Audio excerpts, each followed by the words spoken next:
Well, it is time for our Health Watch, and as always, we are joined by our friend Dr. Syed Hussain of Trinity Health of New England. Good morning. Good morning. Glad to have you back here in the studio this week. Yes. Now, we have some really interesting topics this week. First up, we know that smoking cigarettes are bad for people, but it turns out cigarettes can increase the risk of heart failure by 50%, even if it's just 2 cigarettes a day. That's coming from a study out of Johns Hopkins.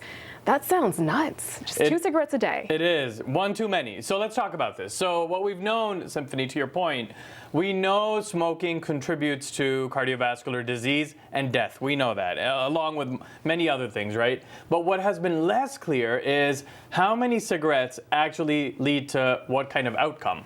So a large study, actually a review looking at 24 studies of about around 300,000 people looked at over several years, basically found that even 2 to 5 cigarettes a day can lead to poorer health outcomes. In particular, heart failure increases the risk by 50%, and death from any cause more than 60% risk.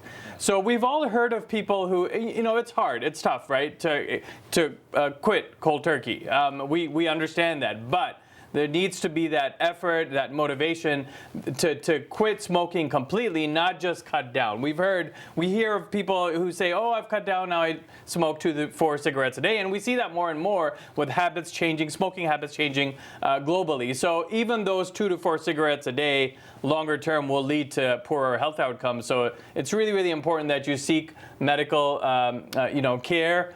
Speak to your doctor about what your options are, what aids are available in order to quit smoking. Okay. All right. So next up, we're going to talk about the diabetes drug metformin. A lot of folks are prescribed that drug for weight loss, it turns out, even if they are not diabetics or even pre-diabetics. So how does this impact people's workout routines? Yeah, so I don't want people to jump to any conclusions yet. This is an interesting study. It's a small randomized control trial coming out from Rutgers in New Jersey, which basically shows that metformin plus, which is used for diabetes, and exercise. It was always thought 1 + 1 = 2, but it looks like metformin may blunt some of the advantages that exercise confers on the body in terms of regulating glucose and blood vessel and how they take up insulin. So suffice to say, there's more research that's needed. This looked at a very small demographic, postmenopausal women,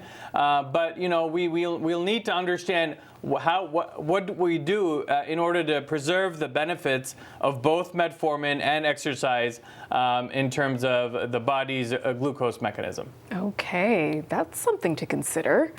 All right, and then lastly, we have another study that shows a specific spice could help you out if you eat it daily. So what is that? So the scientific term is Nigella sativa. It's black cumin.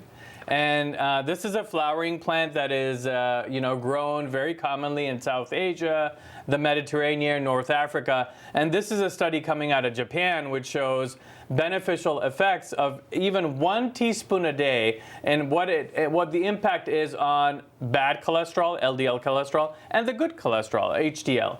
And this may be linked to the seed's antioxidant and anti-inflammatory properties. More research is needed, what happens longer term, but nonetheless, it's something, you can't really, you may benefit from if it's part of your diet and, cooking. Okay, I'm gonna have to look out for that one. I have regular cumin, but I have not seen black cumin. Sure. So give that a try. And it has been used for centuries in certain parts of the world. Okay.